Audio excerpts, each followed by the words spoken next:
ഈ സിനിമയിലെ നായികയായ സാഷ ഒരു മൗണ്ടൻ ക്ലൈംബർ ആണ്. അവൾ തന്റെ ഭർത്താവായ ടോമിയോടൊപ്പം നോർവേയിലുള്ള വലിയൊരു മല കയറാൻ വന്നിരിക്കുകയാണ്. അവരിപ്പോ ആ മലയുടെ സൈഡിൽ കെട്ടിയിട്ടുള്ള ഒരു ടെന്റിലാണ് ഉള്ളത്. ഇതുവരെ ചെയ്ത കഠിനമായ ക്ലൈംബിംഗ് കാരണം അവളുടെ വിരലുകളെല്ലാം നല്ലപോലെ പരിക്ക് പറ്റിയിട്ടുണ്ടായിരുന്നു. നല്ല വെയിലുള്ള സമയമാണ്. യാത്ര തുടരാമെന്ന് അവൾ ടോമിയോട് പറയുന്നു. മഞ്ഞു മൂടിയ ആ മലയിലൂടെ അവർ വീണ്ടും മുകളിലേക്ക് കയറാൻ തുടങ്ങി. എന്നാൽ അധികം വൈകാതെ സാഷയുടെ കാൽ വഴുതി അവൾ താഴേക്ക് വീണു. വീഴ്ചയിൽ അവൾക്ക് പരിക്കൊന്നും പറ്റിയില്ല. എങ്കിലും അവൾക്ക് വല്ലാതെ നിരാശ തോന്നി. മലയുടെ പുറത്തേക്ക് തള്ളി നിൽക്കുന്ന ഒരു ഭാഗമുണ്ട്. ഈ ഭാഗം കടക്കാൻ അവൾക്ക് ഒരിക്കലും കഴിയാറില്ല. ടോമി അവളോട് ശാന്തയാകാനും സാവധാനം ശ്രമിക്കാനും പറഞ്ഞു. അവൾ വീണ്ടും ശ്രമിച്ചെങ്കിലും ഫലം പഴയത് തന്നെയായിരുന്നു. ഇന്നത്തെ യാത്ര അവസാനിപ്പിച്ച് ബാക്കി പിന്നീട് ശ്രമിക്കാമെന്ന് ടോമി പറഞ്ഞെങ്കിലും സാഷ നിർത്താൻ തയ്യാറായില്ല. അവൾ വീണ്ടും വീണ്ടും ശ്രമിച്ചുകൊണ്ടിരുന്നു. പക്ഷെ വിജയിച്ചില്ല. അതിനിടയിൽ അവിടെ ഒരു കൊടുങ്കാറ്റ് രൂപപ്പെടാൻ തുടങ്ങി. ഒടുവിൽ തൽക്കാലത്തേക്ക് ആ ശ്രമം ഉപേക്ഷിക്കാൻ അവൾ തീരുമാനിച്ചു. പിന്നീട് ക്യാമ്പിൽ വെച്ച് അവളുടെ ഈ ഭയമില്ലായ്മയെ കുറിച്ച് ടോമി തന്റെ ആശങ്ക പ്രകടിപ്പിക്കുന്നു. ഇനിയൊരു യാത്രയ്ക്ക് കൂടി തനിക്ക് ആരോഗ്യം ഉണ്ടാകുമെന്ന് തോന്നുന്നില്ല. കാര്യങ്ങൾ അല്പം ബുദ്ധിമുട്ടാകുമ്പോഴൊക്കെ അവൻ ഇങ്ങനെയാണ് പറയാറുള്ളതെന്ന് അവൾ അതിന് മറുപടി നൽകി. എന്നാൽ ഭാഗ്യം എന്നത് എപ്പോഴും കൂടെ ഉണ്ടാകുന്ന ഒന്നല്ലെന്നും അത് ഒടുവിൽ തീർന്നു പോകുമെന്നും അവൻ പറഞ്ഞു. അവന്റെ ലക്ക് കോമ്പസ് പറയുന്നത് അങ്ങനെയാണ്. ദേഷ്യത്തോടെ അവൾ അത് ദൂരേക്ക് മാറ്റിവെച്ചു. കൊടുങ്കാറ്റിന്റെ ശക്തി കൂടി വരികയാണ്. ഇവിടെ തുടരുന്നത് അത്ര സുരക്ഷിതമല്ലാത്തതിനാൽ ഒടുവിൽ അവർ താഴേക്ക് ഇറങ്ങാൻ തീരുമാനിച്ചു. കുറച്ച് താഴെയായി നല്ല വീതിയുള്ള ഒരു പാറക്കെട്ടുണ്ട്. അവിടെ ടെന്റ് ചെയ്യാം. അതായിരുന്നു അവരുടെ പ്ലാൻ.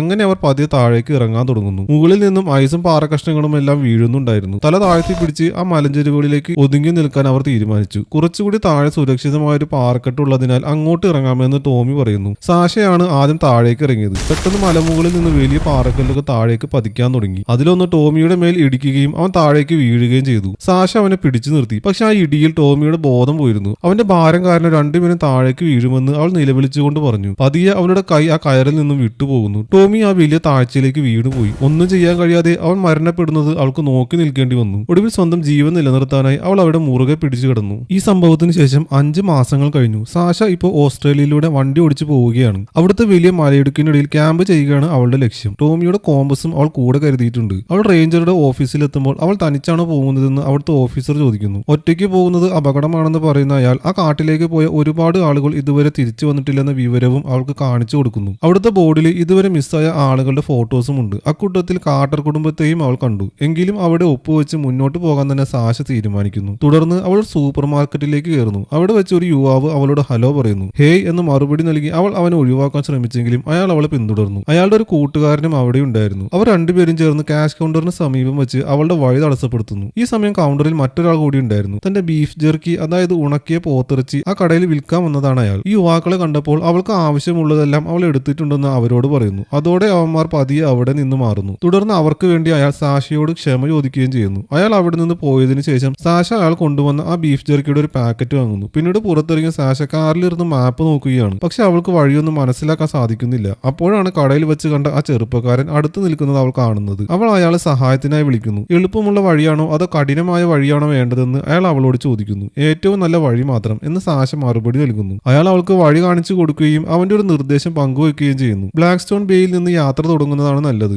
ഏറ്റവും മികച്ച ക്യാമ്പിംഗ് ഏരിയ അതിന്റെ അടുത്താണുള്ളത്. അധികം ആളുകൾക്ക് അറിയാത്തതുകൊണ്ട് ആ സ്ഥലം സാധാരണയായി വിജനമായിരിക്കും. അങ്ങനെ സാഷ അയാൾ പറഞ്ഞ വഴിയിലൂടെ തന്റെ യാത്ര ആരംഭിക്കുന്നു. വൈകുന്നേരമായതോടെ അവൾ ഒരു തടാകക്കരയിൽ ക്യാമ്പ് ചെയ്യുന്നു. സുരക്ഷയ്ക്കായി ഒരു പെപ്പർ സ്പ്രേയും അവൾ കയ്യിൽ കരുതിയിട്ടുണ്ട്. എന്നാൽ അവളുടെ നിർഭാഗ്യത്തിന് മാർക്കറ്റിൽ വെച്ച് കണ്ടുമുട്ടിയ ചെറുപ്പക്കാരും വണ്ടി ഓടിച്ച് അങ്ങോട്ടേക്ക് വരുന്നു. ഒരു മാനിനെ വേട്ടയാടിയ ശേഷം അവിടെ ക്യാമ്പ് ചെയ്യാനായി വന്ന വേട്ടക്കാരുടെ സംഘമായിരുന്നു അവർ. അവർ അവളെ തങ്ങളുടെ അടുത്തേക്ക് ക്ഷണിച്ചെങ്കിലും അവർ ഒഴിവാക്കി അവൾ സ്വന്തം കാറിനുള്ളിലേക്ക് കയറുന്നു. വൈകാതെ അവരിൽ ഒരുത്തൻ ഭയപ്പെടുത്തുന്ന ഒരു ചിരിയോടെ അവളുടെ കാറിന്റെ വിൻഡോയ്ക്ക് മുന്നിൽ വരുന്നു. സാഷയ്ക്ക് അത് ഇഷ്ടപ്പെട്ടില്ല എന്ന് കണ്ടപ്പോൾ തങ്ങൾ വെറുതെ സൗഹൃദം കാണിക്കാൻ ശ്രമിച്ചതാണെന്ന് പറഞ്ഞ് അവിടെ നിന്ന് പോകുന്നു. രാത്രിയിൽ അവർ അവിടെ നിന്ന് വണ്ടി ഓടിച്ച് പോകുന്നത് കേൾക്കുന്ന സാഷയ്ക്ക് ഒടുവിൽ ആശ്വാസമാകുന്നു. പിറ്റേന്ന് രാവിലെ അവൾ തന്റെ റാഫ്റ്റ് പുറത്തെടുത്ത് നദിയിലൂടെ യാത്ര തിരിക്കുന്നു. ശക്തമായ ഒഴുക്കിലൂടെയാണ് അവൾ നീങ്ങുന്നത്. വഴിയിൽ ഒരിടത്ത് ബോട്ട് നിർത്തി അവൾ ഉയരമുള്ള പാറക്കെട്ടിലേക്ക് കയറുകയും അവിടെ നിന്ന് നദിയിലേക്ക് ചാടി ആ സമയം ആസ്വദിക്കുകയും ചെയ്യുന്നു. ഒടുവിൽ അവൾ ബ്ലാക്ക് സ്റ്റോൺ ബേക്ക് സമീപം എത്തുന്നു. അവിടെ വെച്ച് മുമ്പ് ആ കാട്ടിൽ മിസ്സായ ക്യാമ്പർമാരുടെ ചില സാധന സാമഗ്രികൾ അവൾ കാണുന്നു. അവളെ തടാകക്കരയിൽ തന്റെ ടെന്റ് അടിച്ച് വിശ്രമിക്കാൻ തുടങ്ങി. അല്പം ബീഫ് ജെർക്കി എടുത്ത് കഴിച്ച ശേഷം തന്റെ സാധനങ്ങൾ അടങ്ങിയ ബാഗ് ഒരു മരത്തിന്റെ മുകളിൽ ഉയരത്തിൽ തൂക്കിയിടുന്നു. രാത്രി മുഴുവൻ അവൾ സുഖമായി ഉറങ്ങി. എന്നാൽ രാവിലെ എഴുന്നേറ്റ് പുറത്തു വരുമ്പോൾ തന്റെ ബാഗ് അവിടെ കാണാനില്ലെന്ന് അവൾ മനസ്സിലാക്കുന്നു. അതുകൂടാതെ തന്റെ ടെന്റിനുള്ളിൽ ഒരു പാമ്പിനെ കൂടി കണ്ടതോടെ അവൾ വല്ലാതെ ഭയന്നു പോകുന്നു. പിന്നീട് റാഫ്റ്റും എടുത്ത് കുറച്ചുകൂടി മുമ്പോട്ട് പോകുമ്പോൾ ഒരു ഗുഹ അവളുടെ ശ്രദ്ധയിൽപ്പെടുന്നു. അത് കണ്ടിട്ട് ആരോ അവിടെ താമസിക്കുന്നുണ്ടെന്ന് അവൾക്ക് മനസ്സിലായി. വൈകാതെ അവളെ വ്യക്തിയെ കണ്ടെത്തുന്നു. അത് മാർക്കറ്റിൽ വെച്ച് കണ്ടുമുട്ടിയ ആ മാന്യനായ ചെറുപ്പക്കാരനായിരുന്നു. പരസ്പരം കണ്ടതിൽ രണ്ടുപേരും സന്തോഷം പ്രകടിപ്പിക്കുന്നു. അവൻ തന്റെ പേര് ബെൻ ആണെന്ന് പറഞ്ഞ് പരിചയപ്പെടുത്തുന്നു. അവൾ അവളുടെ പേരും അവനോട് പറയുന്നു. യാത്രയൊക്കെ ആസ്വദിക്കുന്നുണ്ടോ എന്നവൻ ചോദിക്കുമ്പോൾ തന്റെ ബാഗ് ഏതോ മൃഗം എടുത്തുകൊണ്ടുപോയ കാര്യം അവൾ വ്യക്തമാക്കുന്നു. അവളുടെ ഫോണും ഭക്ഷണവും എല്ലാം ആ ബാഗിനുള്ളിലായിരുന്നു. അത് ഒരുപക്ഷെ വേമ്പാറ്റുകൾ എന്ന ചെറിയ ജീവികൾ ചെയ്തതായിരിക്കാമെന്ന് ബെൻ പറയുന്നു. താൻ എപ്പോഴും ആവശ്യത്തിലധികം സാധനങ്ങൾ കരുതാറുണ്ടെന്നും അതിൽ കുറച്ച് അവൾക്ക് തരാമെന്നും അവൻ സമ്മതിക്കുന്നു. അവൾ അവനോട് നന്ദി പറഞ്ഞു. അവൾക്ക് വിശക്കുന്നുണ്ടോ എന്ന് ചോദിച്ച ശേഷം കുറച്ച് മീനെടുത്ത് അവൾക്ക് കഴിക്കാൻ കൊടുക്കുന്നു. അവൾ വേണ്ടെന്ന് പറഞ്ഞിട്ടും അവൻ നിർബന്ധിക്കുന്നു. ഒടുവിൽ അവൾ കുറച്ചു നേരം അവിടെ കഴിയാമെന്ന് വെച്ചു. അവൾ തന്റെ ജീനോസ് എന്ന ബീഫ് ജെർക്കി വാങ്ങി പരീക്ഷിച്ചതിൽ അവന് കൗതുകം തോന്നിയിരുന്നു. എന്തുകൊണ്ടാണ് അതിന് ജീനോസ് എന്ന പേര് വന്നതെന്ന് അവൾ ചോദിച്ചപ്പോൾ അത് തന്റെ അമ്മയുടെ പേരാണെന്ന് അവൻ പറയുന്നു. മരങ്ങളിൽ നിന്ന് താൻ എങ്ങനെയാണ് ശുദ്ധജലം ശേഖരിക്കുന്നതെന്ന് അവൻ അവൾക്ക് കാണിച്ചു കൊടുക്കുകയും അത് കുടിക്കാൻ നൽകുകയും ചെയ്യുന്നു. അവൻ എവിടെ നിന്നാണെന്ന് അവൾ ചോദിച്ചപ്പോൾ ചെറുപ്പത്തിൽ അമ്മ തന്നെ ഇങ്ങോട്ട് കൂട്ടിക്കൊണ്ടു വന്നതാണെന്ന് അവൻ മറുപടി നൽകുന്നു. അവൻ ബ്രിട്ടനിൽ നിന്നാണെന്ന് അവൾ ഊഹിച്ചു പറയുന്നു. അത് കേട്ട് ചിരിച്ചുകൊണ്ട് കയ്യിലിരുന്ന മീനിലേക്ക് കത്തി കുത്തിയിറക്കി അവൾ പറഞ്ഞത് ശരിയാണെന്ന് അവൻ സമ്മതിക്കുന്നു. ഇനി താൻ മലകയറ്റത്തിനില്ല എന്ന് സാശ പറയുമ്പോൾ അവൾ ഒരു മൗണ്ടൻ ക്ലൈംബർ ആണെന്ന് അവൻ ഊഹിക്കുന്നു. ഏതെങ്കിലും പ്രണയ തകർച്ച കാരണമായിരിക്കാം അവൾ മലകയറ്റം നിർത്തിയതെന്ന് അവൻ കരുതുന്നു. പങ്കാളിയോടൊപ്പം മല കയറിയിരുന്ന അവൾ വേർപിരിഞ്ഞതിന് ശേഷമായിരിക്കാം നദിക്കരകളിൽ ക്യാമ്പ് ചെയ്യാൻ തുടങ്ങിയതെന്നാണ് അവൻ വിചാരിച്ചത്. എന്നാൽ അത് തെറ്റാണെന്ന് അവൾ പറയുന്നു. ലോകത്തിലെ ബഹളങ്ങളിൽ നിന്നെല്ലാം മാറി നിൽക്കാൻ മാത്രമാണ് താൻ ആഗ്രഹിക്കുന്നതെന്ന് അവൾ വ്യക്തമാക്കുന്നു. ബഹളങ്ങളെ കുറിച്ച് സംസാരിക്കുന്ന കൂട്ടത്തിൽ തലേ ദിവസം രാത്രി മാർക്കറ്റിൽ കണ്ട വേട്ടക്കാർ തന്റെ ക്യാമ്പിന് സമീപം വന്നിരുന്ന കാര്യം അവർ ഓർക്കുന്നു. എന്നാൽ എല്ലാ വേട്ടക്കാരും അങ്ങനെയല്ലെന്ന് ബെൻ പറയുന്നു. നല്ലവരായ വേട്ടക്കാർ വന്യതയെ ബഹുമാനിക്കുന്നവരും വേട്ടയാടുന്ന മൃഗങ്ങളെ കൃത്യമായി ഉപയോഗപ്പെടുത്തുന്നവരുമാണ്. അല്ലാതെ സുഹൃത്തുക്കളോടൊപ്പം ഇരുന്ന് മദ്യപിക്കാനുള്ള ഒരു അവസരമായി അതിനെ കാണരുത്. അവർ അത്ര അപകടകാരികളായിരുന്നില്ലെന്നും തന്നെ വെറുതെ പേടിപ്പിക്കാൻ നോക്കിയതാണെന്നും സാശ പറയുന്നു. തനിക്കത് അറിയാമെന്നും അവൾ അവരെ എത്ര കൃത്യമാണ് കൈകാര്യം ചെയ്തതെന്ന് താൻ കണ്ടതാണെന്നും ബെൻ പറയുന്നു. അത് കേട്ട് സാശ പെട്ടെന്ന് നിശബ്ദയാകുന്നു. തങ്ങളെ ഉപദ്രവിക്കാൻ അവൾ അവൾക്കൊരു അവസരം നൽകിയില്ലെന്ന് അവൻ സംസാരം തുടരുന്നു. അവൻ എന്താണ് പറയുന്നതെന്ന് സാശ ചോദിക്കുന്നു. താൻ അവിടെ ഉണ്ടായിരുന്നു എന്നാണ് ബെൻ മറുപടി നൽകിയത്. കാട്ടിൽ ഒറ്റയ്ക്കായ ഒരു സ്ത്രീ എന്ന നിലയിൽ അവൾക്ക് ചിലപ്പോൾ ഒരു സഹായം വേണ്ടി വരുമെന്ന് താൻ കരുതിയതായി അവൻ പറയുന്നു. പിന്നീട് ഉറക്കെ ചിരിച്ചുകൊണ്ട് തന്റെ അമ്മയെ പോലെ തന്നെ അവളും ഒരു പ്രത്യേകതയുള്ളവളാണെന്ന് അവൻ പറയുന്നു. ഇത് കേൾക്കുന്നതോടെ സാശ തന്റെ പ്ലേറ്റ് താഴെ വെച്ച് അവിടെ നിന്ന് ശബ്ദമുണ്ടാകാതെ പതുക്കെ രക്ഷപ്പെടാൻ തീരുമാനിക്കുന്നു. പക്ഷെ ബെൻ അവളെ തടഞ്ഞു. ഈ സമയം തന്റെ ബ്രേസ്ലെറ്റ് അവൻ ധരിച്ചിരിക്കുന്നത് അവൾ ശ്രദ്ധിക്കുന്നു. അവൻ വേഗം ഗുഹയ്ക്കുള്ളിലേക്ക് കയറി അവളുടെ കാണാതെ ബാഗ് അവൾക്ക് നേരെ എറിഞ്ഞു കൊടുക്കുന്നു. പിന്നീട് ഒരു ക്രോസ് ബോയും ഒരു സ്പീക്കറുമായി അവൻ പുറത്തേക്ക് വരുന്നു. അവൻ ആ സ്പീക്കറിൽ ഒരു പാട്ട് വയ്ക്കുന്നു. അവളുടെ അത്യാവശ്യ സാധനങ്ങളെല്ലാം താൻ ആ ബാഗിൽ വീണ്ടും നിറച്ചിട്ടുണ്ട്. ആ പാട്ട് തീരുന്നത് വരെ അവൾക്ക് സമയമുണ്ട്. അതിനുള്ളിൽ അവന് ഓടിയെത്താൻ കഴിയാത്തത്ര ദൂരത്തേക്ക് അവൾ ഓടി രക്ഷപ്പെടണം. അതിനുശേഷം അവൻ ഡാൻസ് ചെയ്യാൻ തുടങ്ങുന്നു. സാശ ആ ബാഗും എടുത്ത് അവിടെ നിന്ന് ജീവനും കൊണ്ട് ഓടാൻ തുടങ്ങി. അവൾ തന്റെ റാഫ്റ്റിനടുത്തെത്തി നദിയിലൂടെ വേഗത്തിൽ തുഴഞ്ഞു പോകുന്നു. പാട്ടിന്റെ ശബ്ദം കുറഞ്ഞു വരുന്നതോടെ ബെൻ അവൾക്ക് പിന്നാലെ ഓടാൻ തുടങ്ങുന്നു. വഴിയിൽ വെച്ച് ഒരു വെള്ളച്ചാട്ടത്തിലേക്ക് റാഫ്റ്റ് മറിയുകയും വെള്ളത്തിനിടയിൽ വെച്ച് അവളുടെ തല ഒരു പാറയിൽ ഇടിക്കുകയും ചെയ്യുന്നു. ആ വീഴ്ചയിൽ റാഫ്റ്റ് നഷ്ടപ്പെട്ടിരുന്നു. എങ്കിലും എങ്ങനെയൊക്കെയോ അവൾ നീന്തി കരക്കെത്തുന്നു. അവൾ വീണ്ടും കാട്ടിലൂടെ ഓടുകയും പാറക്കെട്ടുകൾക്ക് മുകളിലേക്ക് കയറുകയും ചെയ്യുന്നു. ഈ സമയം അടുത്തെവിടെയോ ആളുകൾ സംസാരിക്കുന്ന ശബ്ദം അവൾ കേൾക്കുന്നു. മുകളിലേക്ക് കയറുന്നതിനിടയിൽ അവൾ സഹായത്തിനായി നിലവിളിക്കുന്നു. എന്നാൽ മുകളിലെത്തുമ്പോൾ അതൊരു ഫോണിൽ നിന്നുള്ള വീഡിയോയുടെ ശബ്ദമായിരുന്നെന്ന് അവൾ മനസ്സിലാക്കുന്നു. കാണാതായ കാർട്ടർ കുടുംബം ബെന്നിന് ഹലോ പറയുന്ന വീഡിയോ ആയിരുന്നു അത്. പെട്ടെന്ന് അവളുടെ അരികിലായി ഒരു അമ്പ് വന്ന് തറയ്ക്കുന്നു. മലഞ്ചെരുവിന് മുകളിൽ ബെൻ നിൽക്കുന്നുണ്ട്. അവൻ അവളെ കണ്ടെത്തി കഴിഞ്ഞിരിക്കുന്നു. അവൾ പെട്ടെന്ന് തന്നെ അവിടെ നിന്ന് വീണ്ടും ഓടാൻ തുടങ്ങി. ബെൻ പുറകെ തന്നെയുണ്ട്. അവൾ കാട്ടിലൂടെ പാഞ്ഞു പോവുകയാണ്. അവൾ കാട്ടിലൂടെ സർവ്വശക്തിയും എടുത്ത് ഓടുകയാണ്. സാശ രക്ഷപ്പെടാൻ ശ്രമിക്കുന്നതിനിടയിൽ അവൻ വശങ്ങളിൽ നിന്ന് അമ്പുകൾ എയ്തുകൊണ്ടിരുന്നു. അവൾ വീണ്ടും മുന്നോട്ട് ഓടിയെങ്കിലും ഇത്തവണ ഒരു അമ്പ് അവളുടെ ബാഗ് തുളച്ചു കയറുകയും അവൾ ആ മലഞ്ചെരുവിൽ നിന്ന് താഴേക്ക് മറിയുകയും ചെയ്യുന്നു. അവൾ ഉരുണ്ടുരുണ്ട് നേരെ നദിയിലേക്കാണ് വീണത്. തല വെള്ളത്തിന് മുകളിലേക്ക് ഉയർത്തി ഒഴുക്കിനെതിരെ നീന്താൻ ശ്രമിച്ചെങ്കിലും വെള്ളം അവളെ ആ മലയിടുക്കിലൂടെ ദൂരേക്ക് ഒഴുക്കിക്കൊണ്ടുപോയി. ഒടുവിൽ ഒഴുക്ക് കുറഞ്ഞ ഒരിടത്തെത്തിയപ്പോൾ അവൾ എങ്ങനെയൊക്കെയോ കരയിലേക്ക് കയറി പറ്റി. അവൾ ബാഗ് പരിശോധിച്ച ശേഷം തന്റെ ടീഷർട്ട് എടുത്ത് ധരിക്കുന്നു. തന്റെ പെപ്പർ സ്പ്രേ എടുത്ത് മാറ്റിവെച്ച ശേഷം അത് പെട്ടെന്ന് കയ്യിൽ കിട്ടുന്നുവെന്ന് സൂക്ഷിക്കുന്നു. അവൾ വീണ്ടും ഓടാൻ തുടങ്ങിയെങ്കിലും ഇരുണ്ട മലയിടുക്കിനിടയിലേക്കാണ് എത്തിപ്പെട്ടത്. ഒടുവിൽ തന്റെ മുൻപരിചയം ഉപയോഗിച്ച് മുകളിലേക്ക് കയറാൻ തന്നെ അവൾ തീരുമാനിക്കുന്നു. ഏറെ നാളത്തെ പരിശീലനക്കുറവും കയ്യിൽ ആവശ്യത്തിന് ഉപകരണങ്ങൾ ഇല്ലാത്തതും കാരണം അവൾക്ക് ചെറിയ രീതിയിൽ കാലിടറെങ്കിലും വളരെ ശ്രദ്ധയോടെ അവൾ മുകളിലേക്ക് കയറി പറ്റി. തുറസായ ഒരു സ്ഥലത്തേക്കാണ് അവൾ കയറിയത്. ആ സ്ഥാനത്ത് നിന്ന് നോക്കിയാൽ ചുറ്റുമുള്ള പ്രദേശം മുഴുവൻ കാണാമായിരുന്നു. അവൾ വീണ്ടും മുന്നോട്ട് നടക്കുകയും ഒരു മരത്തിനടുത്ത് നിൽക്കുകയും ചെയ്യുന്നു. തന്റെ ബൈനോക്കുലർ പുറത്തെടുത്ത് അവൾ തന്റെ റാഫ്റ്റ് എവിടെയെന്ന് നോക്കുന്നു. പെട്ടെന്ന് പക്ഷികളെല്ലാം ഭയപ്പെടുത്തി ഓടിച്ചുകൊണ്ട് ബെന്നിന്റെ ശബ്ദം അവൾ കേൾക്കുന്നു. ബൈനോക്കുലർ ആ ശബ്ദം കേട്ട ദിശയിലേക്ക് തിരിച്ചപ്പോൾ ബെൻ തനിക്ക് നേരെ ഓടി വരുന്നതാണ് അവൾ കണ്ടത്. ഒന്നുകൂടി സൂക്ഷിച്ചു നോക്കിയപ്പോൾ ഓട്ടം നിർത്തി നേരെ അവളെ തന്നെ നോക്കി പതിയെ ചിരിച്ചുകൊണ്ട് നിൽക്കുന്ന ബെന്നിനെയാണ് അവൾ കണ്ടത്. അതോടെ അവൾ വീണ്ടും ഓടാൻ തുടങ്ങി. താൻ മുകളിലേക്ക് കയറിയ അതേ വഴിയിലൂടെ തന്നെ അവൾ താഴേക്ക് ഇറങ്ങി. അവന് വെട്ടിച്ച് ഒളിക്കാനായി പാറക്കെട്ടുകൾക്ക് ഇടയിലുള്ള ഒരു ഇടുങ്ങിയ സ്ഥലത്ത് അവൾ ഒളിച്ചിരുന്നു. അനങ്ങാതെ അവിടെ പിടിച്ചു നിൽക്കാൻ അവൾ വല്ലാതെ ബുദ്ധിമുട്ടുന്നുണ്ടായിരുന്നു. വൈകാതെ ബെൻ അവിടെ എത്തി. അവൻ താഴേക്ക് നോക്കിയെങ്കിലും അവളുടെ ഒളിത്താവളം അവന്റെ കണ്ണിൽ പെട്ടില്ല. ഒടുവിൽ ബെൻ അവിടെ നിന്ന് പോയതോടെ അവൾ ശബ്ദമുണ്ടാകാതെ പതുക്കെ പുറത്തിറങ്ങി. അവൾ വീണ്ടും കാട്ടിലൂടെ വേഗത്തിൽ ഓടാൻ തുടങ്ങി. ദൂരെ ഒരു സംഗീതം കേൾക്കുന്നിടത്ത് അവൾ എത്തിച്ചേരുന്നു. അവൾ വീണ്ടും ബൈനോക്കുലർ ഉപയോഗിച്ച് നോക്കിയപ്പോൾ റാഫ്റ്റ് കണ്ടെത്തുന്നു. ബെൻ ആണെങ്കിൽ വസ്ത്രങ്ങളെല്ലാം അയച്ച് നദിയിലേക്ക് ചാടാൻ ഒരുങ്ങുകയായിരുന്നു. ഈ സാഹചര്യം മുതലെടുത്ത് സാശയും വെള്ളത്തിലേക്ക് ഇറങ്ങാൻ തീരുമാനിക്കുന്നു. അവൾ ഒട്ടും ശബ്ദമുണ്ടാക്കാതെ റാഫ്റ്റിന് നേരെ നീന്തുകയും ഒടുവിൽ അതിനടുത്തേക്ക് എത്തിച്ചേരുകയും ചെയ്യുന്നു. അവൾ ആ കെട്ടഴിച്ച് മാറ്റാൻ ശ്രമിച്ചെങ്കിലും അതിന് സാധിക്കുന്നില്ല. ഒടുവിൽ ആ കുറ്റി മുഴുവനായി പിഴുതെടുക്കാൻ അവൾ തീരുമാനിക്കുന്നു. അവൾ നദിയുടെ അടിത്തട്ടിലേക്ക് നീങ്ങിയെങ്കിലും വെള്ളത്തിനടിയിൽ സ്ഥാപിച്ചിരുന്ന ഒരു കെണിയിൽ അവളുടെ കാൽ കുടുങ്ങി പോകുന്നു. അവളുടെ വേദന കൊണ്ടുള്ള നിലവിളി കേട്ട ബെൻ വേഗം തന്നെ വസ്ത്രങ്ങൾ എടുത്തിട്ട് അങ്ങോട്ടേക്ക് പാഞ്ഞു വരുന്നു. കെണി ഉറപ്പിച്ചിരുന്ന ആ കുറ്റി വലിച്ചു പുറത്തെടുക്കാൻ സാശ വീണ്ടും കരയിലേക്ക് കയറിയെങ്കിലും അവൻ തനിക്ക് നേരെ ഓടി വരുന്നത് കണ്ട് നിസ്സഹായിയായി അവൾ വീണ്ടും വെള്ളത്തിലേക്ക് തന്നെ ചാടുന്നു. ചങ്ങലയിൽ പിടിച്ച് അവൻ അവളെ തന്റെ അടുത്തേക്ക് വലിച്ചടിപ്പിക്കാൻ ശ്രമിച്ചപ്പോൾ സാശ തന്റെ കയ്യിലിരുന്ന പെപ്പർ സ്പ്രേ അവന്റെ മുഖത്തേക്ക് അടിക്കുന്നു. തുടർന്ന് അവളെ ചങ്ങല മാറ്റാൻ നോക്കിയെങ്കിലും അത് പാറയിൽ കുടുങ്ങി കിടക്കുകയായിരുന്നു. നീറി പുകഞ്ഞ് ഒന്നും കാണാൻ പറ്റാതെ ബെൻ വേഗം പുഴയിലേക്ക് എടുത്തു ചാടി തന്റെ കണ്ണുകൾ കഴുകി വൃത്തിയാക്കുന്നു. ഈ സമയം പാറപ്പുറത്തിരിക്കുന്ന ക്രോസ് ബോ സാശയുടെ കണ്ണിൽ പെടുന്നു. എന്നാൽ അവൾക്ക് അത് കയ്യിലെടുക്കാൻ കഴിയുന്നതിന് മുമ്പ് അവൻ അവളെ വീണ്ടും വലിച്ചടിപ്പിക്കുന്നു. ഇത്തവണ അവൾ പെപ്പർ സ്പ്രേ എടുക്കുന്നതിന് മുമ്പ് തന്നെ അവൻ ആ ക്രോസ് ബോ കൈക്കലാക്കുന്നു. സ്പ്രേ ദൂരേക്ക് എറിഞ്ഞു കളയാൻ അവൻ ആവശ്യപ്പെടുന്നതനുസരിച്ച് വേറെ വഴിയില്ലാതെ അവൾ അത് ദൂരേക്ക് എറിയുന്നു. അവൻ അതെടുത്ത് എറിഞ്ഞു കളഞ്ഞ ശേഷം കാലിലെ കെണി മാറ്റാനായി പതുക്കെ അവളുടെ അടുത്തേക്ക് നീങ്ങുന്നു. സാശയുടെ കാൽ കെണിയിൽ നിന്ന് മോചിപ്പിക്കുകയും അവളോട് എഴുന്നേൽക്കാൻ ആവശ്യപ്പെടുകയും ചെയ്യുന്നു. അവൻ തന്നോട് കളിക്കുകയാണോ എന്ന് സാശ ചോദിക്കുമ്പോൾ ഇതൊരു കളിയല്ല, ഇതൊരു ആചാരമാണ് എന്നായിരുന്നു ബെന്നിന്റെ മറുപടി. പിന്നീട് ബെൻ സാശയുടെ കൈകളും കാലുകളും കൂട്ടിക്കെട്ടി തന്റെ ഗുഹയ്ക്കുള്ളിൽ ഇരുത്തുന്നു. കാട്ടിൽ പോയി കുറച്ച് പഴങ്ങൾ ശേഖരിച്ച ശേഷം അവൻ തിരിച്ചെത്തുന്നു. അതിലൊന്ന് അവൾക്ക് കൊടുത്തുകൊണ്ട് കെട്ടിയിടുന്നത് ഇഷ്ടമല്ലേ എന്ന് ചോദിക്കുന്നു. ഇത് കേട്ട് അവനെന്തോ വലിയ മാനസിക തകരാറുണ്ടെന്ന് അവൾ പറയുന്നു. എന്നാൽ എളുപ്പമുള്ള വഴിയാണോ അതോ കഠിനമായ വഴിയാണോ വേണ്ടതെന്ന് തിരഞ്ഞെടുക്കാൻ താൻ അവൾക്കൊരു അവസരം നൽകിയിരുന്നല്ലോ എന്നാണ് ബെൻ അതിന് മറുപടി നൽകിയത്. രാത്രിയിൽ മഴ പെയ്യുമ്പോഴും സാശ അതേ സ്ഥലത്ത് തന്നെ തുടരുകയാണ്. ബെൻ ദൂരെ ഇരുന്ന് അവളെ തന്നെ നോക്കിക്കൊണ്ടിരിക്കുന്നു. ആചാരങ്ങൾ വളരെ പ്രധാനപ്പെട്ടതാണ്, അവ നമ്മൾ ആരാണെന്ന് നമ്മെ ഓർമ്മിപ്പിക്കുന്നു എന്നവൻ പറയുന്നു. സ്വന്തം പല്ലുകൾ കൂർപ്പിച്ച് നിർത്തിയിരുന്ന ഒരു ഗോത്രവർഗത്തെ കുറിച്ച് അവൾക്ക് അറിയാമോ എന്നവൻ ചോദിക്കുന്നു. പിറ്റേന്ന് രാവിലെ അവർ രണ്ടുപേരും ഒരു ബോട്ടിൽ യാത്ര ചെയ്യുന്നു. തന്നെ എങ്ങോട്ടാണ് കൊണ്ടുപോകുന്നതെന്ന് അവൾ ചോദിച്ചെങ്കിലും അത് പിന്നീട് പറയാമെന്നാണ് ആ മറുപടി നൽകുന്നത്. അവൾ കൈകളിലെ കെട്ടഴിക്കാൻ ശ്രമിക്കുകയാണ്. അവന്റെ ശ്രദ്ധ തിരിക്കാനായി ഇത്തവണ നീ എനിക്ക് നിയമങ്ങളൊന്നും പറഞ്ഞു തരുന്നില്ലേ എന്ന് അവൾ ചോദിക്കുന്നു. റേഞ്ചറുടെ രജിസ്റ്ററിൽ നിന്നാണ് തനിക്ക് അവളുടെ പേര് കിട്ടിയതെന്നും അതിനെക്കുറിച്ച് താൻ ചില അന്വേഷണങ്ങൾ നടത്തിയെന്നും അവൻ പറയുന്നു. മലനിരകളിൽ വെച്ച് അവളുടെ ഹസ്ബൻഡ് മരണപ്പെട്ട വിവരം അവൻ അറിയാമായിരുന്നു. അതൊരു നിർഭാഗ്യകരമായ അപകടം മാത്രമായിരുന്നു എന്നവൾ പറയുന്നു. എന്നാൽ അയാൾ വളരെ പരിചയസമ്പന്നനായ ഒരു ക്ലൈംബർ ആയിരുന്നെന്നും അതുകൊണ്ട് തന്നെ ആ മരണം വിശ്വസിക്കാൻ പ്രയാസമാണെന്നും ബെൻ പറയുന്നു. അങ്ങനെയൊക്കെ സംഭവിക്കാം എന്ന് സാശ മറുപടി നൽകുന്നതിനിടയിൽ അവളുടെ കാൽ ഒരു ഇരുമ്പോടിയിൽ തട്ടുന്നു. ശബ്ദമുണ്ടാക്കാതെ അവൾ അത് കയ്യിലെടുക്കാൻ ശ്രമിച്ചെങ്കിലും ബെൻ പെട്ടെന്ന് തന്നെ അവളെ ബോട്ടിൽ നിന്ന് പുറത്തേക്ക് തള്ളിയിടുന്നു. അവളുടെ ചങ്ങല ബോട്ടിൽ ബന്ധിപ്പിച്ച ശേഷം നദിയിലൂടെ അവളെ വലിച്ചു വെച്ചുകൊണ്ട് പോകുന്നു. ഒടുവിൽ ശാന്തമായ സ്ഥലത്ത് എത്തുന്നതുവരെ ഒഴുക്കിനൊപ്പം യാതൊരു നിയന്ത്രണവും ഇല്ലാതെ സാശയ്ക്ക് ഒഴുകേണ്ടി വരുന്നു. അവൾ ഒരു മലയിടുക്കിന് മുന്നിലേക്ക് വലിച്ചഴിച്ചുകൊണ്ട് വരികയും മലകയറ്റത്തിന് ഉപയോഗിക്കുന്ന ഒരു ഉപകരണം അവളുടെ കയ്യിൽ കൊടുക്കുകയും ചെയ്യുന്നു. അവർക്ക് രണ്ടുപേർക്കും ഒരുമിച്ച് താഴേക്ക് ഇറങ്ങേണ്ടതുണ്ടായിരുന്നു. കൈകൾ കെട്ടിയിട്ടിരിക്കുന്നതുകൊണ്ട് സാശയ്ക്ക് അവന്റെ വാക്ക് അനുസരിക്കേണ്ടി വരുന്നു. ഒടുവിൽ അവർ രണ്ടുപേരും ഒരുമിച്ച് ആ മലയിടുക്കിലൂടെ താഴേക്ക് തെന്നിയിറങ്ങി ഒരു ഗുഹയ്ക്കുള്ളിലേക്ക് എത്തുന്നു. ശേഷം അവർ വെള്ളത്തിലേക്ക് ഇറങ്ങുന്നു. അവൻ അവളെ വലിച്ചഴിച്ച് മറ്റൊരു ഭാഗത്തേക്ക് കൊണ്ടുപോകുന്നു. അവിടെ ഒരു കൂട്ടം മനുഷ്യ ശരീരങ്ങൾ തൂക്കിയിട്ടിരിക്കുന്നതുകൊണ്ട് അവൾ ഞെട്ടിയുറയ്ക്കുന്നു. ഇരയുടെ ആത്മാവിനെ കീഴടക്കാൻ വേട്ടക്കാരൻ അതിന്റെ കരൾ ഭക്ഷിക്കണമെന്ന് ചില ഗോത്രവർഗ്ഗക്കാർ വിശ്വസിക്കുന്നുണ്ടെന്ന് പറഞ്ഞുകൊണ്ട് അവൻ അവളെ വീണ്ടും മുന്നോട്ട് വലിച്ചഴിക്കുന്നു. ഫോണിൽ കണ്ട ആ കുടുംബത്തിന്റെ വീഡിയോ അവൾ ഓർക്കുന്നുണ്ടോ എന്ന് അവൻ ചോദിക്കുന്നു. അവരാരും അവളെ പോലെ ശക്തമായി എതിർത്ത് നിന്നില്ലെന്നും അവൻ പറയുന്നു. ആ ശരീരങ്ങളുടെ അവയവങ്ങളും ഭാഗങ്ങളും അവൻ മുറിച്ചെടുത്തിരിക്കുന്നത് അവൾ കാണുന്നു. അതിനടുത്തായി കുറെ ബീഫ് ജെർക്കി പാക്കറ്റുകൾ ഇരിപ്പുണ്ടായിരുന്നു. അവ മനുഷ്യമാംസം കൊണ്ടാണ് ഉണ്ടാക്കിയതെന്ന് ഭയപ്പെടുത്തുന്ന സത്യം അവൾ തിരിച്ചറിയുന്നു. അവൾ അവിടെ നിന്ന് രക്ഷപ്പെടാൻ ശ്രമിച്ചെങ്കിലും അവൻ അവളെ ഒരു കോണിലേക്ക് വലിച്ചഴിച്ചു കൊണ്ടുവന്ന് തനിക്ക് ശരിക്കും എന്തെങ്കിലും മാനസിക തകരാറുണ്ടെന്ന് അവൾ കരുതുന്നുണ്ടോ എന്ന് പതുക്കെ ചോദിക്കുന്നു. ഭയന്ന് വിറച്ച സാശ ഒരുപാട് ആളുകൾ അവനെ ഉപദ്രവിച്ചിട്ടുണ്ടാകാമെന്നും അവന് സംഭവിച്ച എല്ലാ കാര്യങ്ങളിലും തനിക്ക് സങ്കടമുണ്ടെന്നും പറയുന്നു. പെട്ടെന്ന് ബെൻ വായിലേക്ക് വിരലിട്ട് തന്റെ പല്ലുകൾ പുറത്തെടുക്കുന്നു. കൂർത്ത മുനകളുള്ള അവന്റെ യഥാർത്ഥ പല്ലുകൾ അവൻ അവൾക്ക് കാണിച്ചു കൊടുക്കുന്നു. അവളുടെ കൈ തന്റെ വായിലേക്ക് വെച്ചെങ്കിലും കടിക്കാതെ വിട്ടയക്കുന്നു. അവൻ പെട്ടെന്ന് അവിടെ നിന്ന് ഓടിപ്പോയതോടെ അവൾ ആ സ്ഥലമൊക്കെ പരിശോധിക്കാൻ തുടങ്ങി. അവന്റെ അമ്മയുടേതെന്ന് തോന്നിക്കുന്ന ഒരു ചിത്രം അവളവിടെ കാണുന്നു. തൊട്ടടുത്ത നിമിഷം തന്നെ അവൻ തിരിച്ചെത്തുകയും കൈകൾ മുകളിലേക്ക് കെട്ടി അവളെ അവിടെ തൂക്കിയിടുകയും ചെയ്യുന്നു. എങ്ങനെയൊക്കെയോ അവളുടെ കാലുകൾ നിലത്ത് തൊടുന്നുണ്ടായിരുന്നു. തുടർന്ന് ഇതൊക്കെ ആചാരത്തിന്റെ ഭാഗമാണെന്ന് പറഞ്ഞുകൊണ്ട് ബെൻ ഏതോ ഒരു ദ്രാവകം ഇളക്കി തയ്യാറാക്കാൻ തുടങ്ങുന്നു. ആ ചിത്രത്തെക്കുറിച്ച് സംസാരിച്ചുകൊണ്ട് സാശ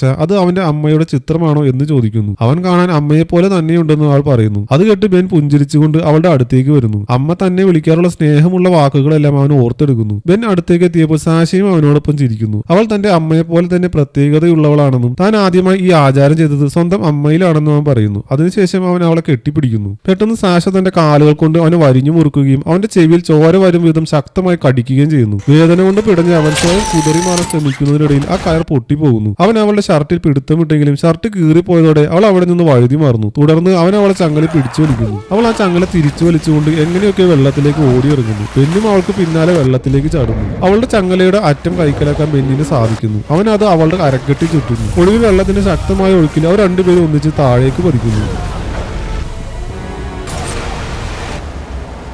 വെള്ളത്തിനടിയിൽ വെച്ച് ബെന്നിന്റെ തല ഒരു പാറയിൽ ഇടിക്കുന്നു. അതിനിടയിൽ ആ ചങ്ങല ഒരു മരത്തടിയിൽ കുടുങ്ങുകയും സാഷ അവിടെ കുടുങ്ങി പോവുകയും ചെയ്യുന്നു. ശ്വാസം കിട്ടാതെ പിടഞ്ഞ് അവൾ കെട്ടടിക്കാൻ ആഞ്ഞു ശ്രമിച്ചെങ്കിലും അത് സാധിച്ചില്ല. ഒടുവിൽ മരത്തടിയിലെ ആ കുരുക്ക് അഴിച്ചു മാറ്റാൻ അവൾക്ക് കഴിയുന്നു. അതോടെ അബോധാവസ്ഥയിലായ ബെന്നിനോടൊപ്പം ആ വെള്ളത്തിന് മുകളിലേക്ക് പൊങ്ങി വരുന്നു. അവൾ ഒരു വലിയ കല്ലെടുത്ത് ആ ചങ്ങല തല്ലി പൊട്ടിക്കാൻ നോക്കിയെങ്കിലും അത് നടന്നില്ല. ഇതിനിടയിൽ ബെന്നിന് ബോധം തിരിച്ചു കിട്ടുന്നു. അവൾ അവന്റെ അടുത്തേക്ക് തിരികെ എത്തി അവന്റെ മുഖം വെള്ളത്തിലേക്ക് ബലമായി മുക്കി പിടിച്ച് ശ്വാസം മുട്ടിക്കാൻ നോക്കുന്നു. എന്നാൽ അവൻ കുതറി മാറി മുകളിലേക്ക് വരാൻ ശ്രമിച്ചതോടെ അവൾ അവന്റെ കഴുത്ത് ഞെരിച്ച് പിടിക്കാൻ നോക്കുന്നു. എങ്കിലും അവളെ എടുത്ത് ദൂരേക്ക് എറിയാൻ അവന് സാധിക്കുന്നു. അവൾ വീണ്ടും അടുത്തുള്ള ഒരു കല്ല് കയ്യിലെടുക്കാൻ ശ്രമിച്ചെങ്കിലും അപ്പോഴേക്കും അവൻ ചങ്ങലയുടെ കയറി പിടുത്തം ഇട്ടിരുന്നു. അവൻ അവൾക്ക് നേരെ ഇഴഞ്ഞെടുക്കുകയും അവളെ കീഴടക്കി കഴുത്ത് ഞെരിക്കാൻ തുടങ്ങുകയും ചെയ്യുന്നു. യാതൊരു രക്ഷയുമില്ലാതെ സാഷ തന്റെ മരണത്തിലേക്ക് പതുക്കെ നീങ്ങുന്ന അവസാന നിമിഷത്തിൽ ബെന്നിന് അവളുടെ മുഖത്ത് സ്വന്തം അമ്മയെ പോലെ തോന്നുകയും അവൻ പെട്ടെന്ന് കൈ പിൻവലിക്കുകയും ചെയ്യുന്നു. അവൻ അവളെ മൃദുവായി തലോടാൻ ശ്രമിച്ചെങ്കിലും അവൾ അവനെ ശക്തമായി ഇടിച്ചു മാറ്റുന്നു. ഇത്തവണ കയ്യിൽ കെട്ടിയ ഒരു കല്ലുകൊണ്ട് അവൾ അവന്റെ കാലിൽ വീണ്ടും വീണ്ടും ആഞ്ഞടിക്കുന്നു. അവൻ അവളെ അടിച്ചു മാറ്റിയ ശേഷം അവിടെ നിന്ന് ഇഴഞ്ഞു മാറുന്നു. മൂക്കിൽ നിന്ന് ചോര ഒലിപ്പിച്ചുകൊണ്ട് സാഷ അവിടെ ഇരിക്കുമ്പോൾ ബെൻ തന്റെ പാന്റ് കീറി നോക്കുന്നു. അവന്റെ കാലിലെ അസ്ഥി പൂർണ്ണമായും ഒടിഞ്ഞിട്ടുണ്ടായിരുന്നു. അവർ രണ്ടുപേരും ആ മണൽപ്പരപ്പിൽ കുറെ നേരം അങ്ങനെ കിടന്നു. നിനക്ക് വളരെ മിടുക്കനായ ഒരു ഡെന്റിസ്റ്റ് ഉണ്ടായിരിക്കണമല്ലോ, നീ അയാളെയും പിടിച്ചു തിന്നോ എന്ന് സാഷ അവനോട് ചോദിക്കുന്നു. തുടർന്ന് ഇരുട്ടാകുമ്പോൾ അവന് വിഷാദം തോന്നാറുണ്ടോ എന്നും അവൾ ചോദിക്കുന്നു. ടോമി മലമുകളിൽ നിന്ന് വീണപ്പോൾ അവൻ തങ്ങളെ രണ്ടുപേരെയുമാണ് താഴേക്ക് വലിച്ചു വെച്ചതെന്ന് അവൾ പറയുന്നു. ഒടുവിൽ അവൾക്ക് അവനെ കൈവിടേണ്ടി വന്നു. അവൻ അപ്പോൾ ജീവനോടെ ഉണ്ടായിരുന്നോ എന്ന് അവൾക്ക് ഒരിക്കലും അറിയാൻ കഴിയില്ല. ബെൻ ഇതെല്ലാം വളരെ ശാന്തനായി കേട്ടിരിക്കുന്നു. പിറ്റേന്ന് രാവിലെ സാഷ തന്റെ മുന്നിലുള്ള ഒരു വലിയ മലയിലേക്ക് നോക്കുന്നു. ബെന്നിന്റെ കാലിലെ പരിക്ക് പഴുത്ത് ചീഞ്ഞ് തുടങ്ങുന്നത് അവൾ കാണുന്നു. അവർക്ക് പിന്നിലുള്ള കാട്ടുപാതയെ കുറിച്ച് അവൾ ചോദിക്കുമ്പോൾ റോഡിലെത്താൻ 12 ദിവസത്തെ നടത്തമുണ്ടെന്ന് അവൻ മറുപടി നൽകുന്നു. എങ്ങനെയെങ്കിലും ആ മലയുടെ മുകളിലെത്തണം. ഒന്നുകിൽ അവർ രണ്ടുപേരും അന്ന് തന്നെ മുകളിലേക്ക് കയറണം, അല്ലെങ്കിൽ ആ ഇൻഫെക്ഷൻ കാരണം അവൻ മരിക്കുന്നത് വരെ അവൾക്ക് കാത്തിരിക്കേണ്ടി വരും. അവൾ ബെന്നിന്റെ അടുത്തേക്ക് ചെല്ലുമ്പോൾ അവൻ അവൾക്ക് നേരെ കത്തിരിക്കുന്നു. അവന്റെ കാൽ ഉറപ്പിച്ചു നിർത്താൻ ഒരു കെട്ടിട്ട് താൻ സഹായിക്കാമെന്ന് അവൾ പറയുന്നു. ഒരു ബെൽറ്റ് ഉണ്ടാക്കി അവനെ അതിൽ കെട്ടി മുകളിലേക്ക് എത്തിക്കേണ്ടതുണ്ടായിരുന്നു. തന്റെ കൈകളിലെ വിലങ്ങ് അഴിച്ചു മാറ്റാൻ സാഷ അവനോട് ആവശ്യപ്പെടുന്നു. മലഞ്ചെരുവിൽ വെച്ച് അത് ചെയ്യാമെന്ന് പറഞ്ഞവൻ അവിടെ നിന്ന് നീങ്ങുന്നു. വൈകാതെ സാഷ ഒരു ബെൽറ്റ് തയ്യാറാക്കുന്നു. തന്നെ താഴേക്ക് തള്ളാൻ നോക്കിയാൽ അവളെയും വലിച്ച് താഴെ ഇടുമെന്ന് ബെൻ അവൾക്ക് മുന്നറിയിപ്പ് നൽകുന്നു. അവൻ അവളുടെ വിലങ്ങ് അഴിച്ചു മാറ്റി. സാഷ അവർ രണ്ടുപേരെയും ഒന്നിച്ച് ഒരു കയറുകൊണ്ട് ബന്ധിപ്പിക്കുന്നു. ശേഷം അവർ മുകളിലേക്ക് കയറാൻ ആരംഭിക്കുന്നു. ഏറെ ഉയരത്തിലെത്തിയപ്പോൾ അവന്റെ കണ്ണിൽ പെടാത്തൊരു സ്ഥലത്ത് വെച്ച് അവൾ ആ കെട്ടടിക്കാൻ ശ്രമിക്കുന്നു. എന്നാൽ അത് ശ്രദ്ധയിൽപ്പെട്ട ബെൻ അവളെ താഴേക്ക് വലിച്ചിടുന്നു. അവൾ വീണ്ടും മുകളിലേക്ക് കയറാൻ തുടങ്ങി. ടോമി താഴേക്ക് വീണപ്പോൾ അവൻ പറക്കുന്നത് പോലെയാണോ തോന്നിയത് എന്ന് ബെൻ അവളോട് ചോദിക്കുന്നു. ഒടുവിൽ പതുക്കെ ഒരു പാറക്കെട്ടിന് മുകളിലേക്ക് കയറി പറ്റുന്നു. അവന്റെ കാഴ്ചയിൽ നിന്ന് മാറിയ ഉടൻ തന്നെ അവൾ ആ ബെൽറ്റിന്റെ കയർ ഒരു മരത്തടിയിൽ മുറുക്കി കെട്ടുകയും തന്റെ ശരീരത്തിൽ ബന്ധിപ്പിച്ചിരുന്ന കയർ അയക്കുകയും ചെയ്യുന്നു. എന്തോ ചതി മനസ്സിലാക്കിയ ബെൻ അവളെ ഭീഷണിപ്പെടുത്തി നിലവിളിച്ചുകൊണ്ട് കയർ താഴേക്ക് വലിക്കുന്നു. അവൻ ശക്തിയായി വലിക്കുമ്പോഴും സാഷ ആ മരത്തടിയിൽ തൂങ്ങി പിടിച്ചു നിന്നു. അതോടെ കയറിന്റെ മുറുക്കം പൂർണ്ണമായും അയഞ്ഞുപോയി. അവൻ അവിടെ ഒറ്റപ്പെട്ടു പോയപ്പോൾ സാഷ മുകളിലേക്ക് എഴുന്നേറ്റ് നിന്നു. തുടർന്ന് അവൾ മരത്തടിയിൽ ആ കെട്ടഴിച്ചു മാറ്റുന്നു. പിടുത്തം നഷ്ടപ്പെട്ട ബെൻ ആ വലിയ താഴ്ചയിലേക്ക് വീണു മരിക്കുന്നു. ഇനി യാതൊരുവിധ കയറുകളുടെ സഹായമില്ലാതെ ആ വലിയ പാറക്കെട്ട് മുഴുവനെ സാഷയ്ക്ക് ഒറ്റയ്ക്ക് കയറേണ്ടതുണ്ടായിരുന്നു. പരിക്കേറ്റ കാലുകൾ വെച്ചുകൊണ്ട് അവൾ പരമാവധി ശ്രമിക്കുകയും പതുക്കെ മുകളിലേക്ക് കയറുകയും ചെയ്യുന്നു. അവസാനം അവൾക്ക് എന്നും കയറാൻ പ്രയാസമായിരുന്ന മലയുടെ പുറത്തേക്ക് തള്ളി നിൽക്കുന്ന ആ പാറക്കെട്ടിന്റെ അടുത്തെത്തുന്നു. അതിൽ പിടിച്ചു കയറാൻ ശ്രമിക്കുന്നതിനിടയിൽ ഒരു തവണ അവളുടെ കാൽ വഴുതിയെങ്കിലും അവൾ ആ പാറയുടെ അരികെ തൂങ്ങി പിടിച്ചു നിന്നു. എങ്ങനെയൊക്കെയോ തന്റെ മുഴുവൻ ശക്തിയും സംഭരിച്ച് അവൾ മുകളിലേക്ക് കയറി പറ്റുന്നു. സമയം രാത്രിയായി. അവൾ മുന്നോട്ട് നടന്നു പോകുമ്പോൾ ഒരു കാർ അവളുടെ ശ്രദ്ധയിൽപ്പെടുന്നു. അവർ അവളെ ഫോറസ്റ്റ് റേഞ്ചറുടെ അടുത്ത് എത്തിക്കുന്നു. കാണാതായ എല്ലാ വ്യക്തികളുടെയും സ്ഥലം തനിക്കറിയാമെന്ന് അവൾ അദ്ദേഹത്തെ അറിയിക്കുന്നു. ഉടൻ തന്നെ രക്ഷാപ്രവർത്തനം ആരംഭിക്കുകയും ഈ വാർത്ത എല്ലായിടത്തും പടരുകയും ചെയ്യുന്നു. കാട്ടിൽ വഴിതെറ്റിപ്പോയെന്ന് കരുതിയ ആ മനുഷ്യരെല്ലാം യഥാർത്ഥത്തിൽ ഒരു ക്രൂരനായ കൊലയാളിയുടെ ഇരകളായിരുന്നു എന്ന് ലോകം അറിയുന്നു. തുടർന്ന് അവൾ ബീച്ചിലേക്ക് പോകുന്നതിനിടയിൽ റേഡിയോയിലെ ആ വാർത്ത അവൾ ഓഫാക്കുന്നു. ടോമിയുടെ കോമ്പസും അവൾ കൂടെ കരുതിയിട്ടുണ്ടായിരുന്നു. അവൾ അതിലൊന്ന് ചുംബിച്ച ശേഷം കടലിലേക്ക് എറിയുന്നു. അതിനുശേഷം വളരെ സമാധാനത്തോടെയും ശാന്തതയോടെയും അവൾ ആ കടൽ തീരത്തിരിക്കുന്നു. ഇവിടെയാണ് ഈ സിനിമ അവസാനിക്കുന്നത്.